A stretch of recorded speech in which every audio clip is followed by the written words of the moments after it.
अब online verification कैसे work करती है, इसमें डॉक्यूमेंट जो अपलोड किए जाते हैं कस्टमर के थ्रू वो उनकी अथेंटिकेशन चेक की जाती है कि ये फोर्ज डॉक्यूमेंट तो नहीं है, एडिटेड तो नहीं है, लाइव पिक्चर, इसलिए मैंने बताया था कि लाइव पिक्चर इसकी ली जाती है, स्क्रीनशॉट एक्सेप्टेबल नहीं होते। फिर इसके साथ साथ जो बहुत इंपॉर्टेंट है वो है लाइवनेस चेक। अब लाइवनेस चेक में दो चीज़ें होती हैं, एक तो फेस मैच हो जाता है, वो डॉक्यूमेंट जो दिया गया है वो मैच हो जाता है, और दूसरी चीज़ ये है कि जो कस्टमर बाज़ औक़ात किसी और की आइडेंटिटी, अगर किसी ने कोई चोरी की है या किसी और कोई आइडेंटिटी थेफ्ट है, तो वो डिटेक्ट हो जाती है लाइवनेस चेक से, क्योंकि अगर किसी के डॉक्यूमेंट्स किसी के हाथ लग गए और वो उसके बिहार पे अकाउंट नहीं खुलवा सकता जब लाइवनेस चेक होगी। और लाइवनेस चेक से एक और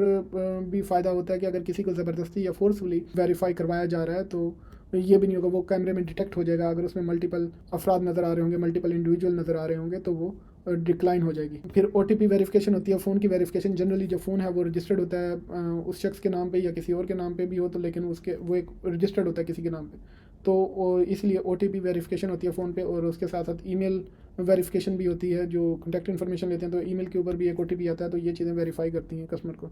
और उसके साथ साथ जब ये सारा कुछ हो रहा होता है प्रोसेस, तो उस दौरान जब कस्टमर वो लिंक ओपन करता है तो बैक एंड पे उसकी IP और लोकेशन और उसके साथ साथ वो जो कौन सी डिवाइस यूज़ कर रहा है कस्टमर, वो ये सारी इन्फॉर्मेशन सेव हो रही होती है सिस्टम में। और उसके साथ साथ ये टाइम स्टैम्प होता है ताकि ऑडिट ट्रेल रहे कि किस टाइम कस्टमर ने लिंक ओपन किया था, कब ट्रांजैक्शन वेरिफिकेशन शुरू की थी, ताकि वो चीज़ें भी डिटेक्ट करती हैं अगर कोई रेड फ्लैग हो, जैसे कि अगर कहीं पे टाइम बहुत ज़्यादा लग गया या अगर लोकेशन अचानक से चेंज होगी। फॉर एग्जांपल पहले तो लिंक खुला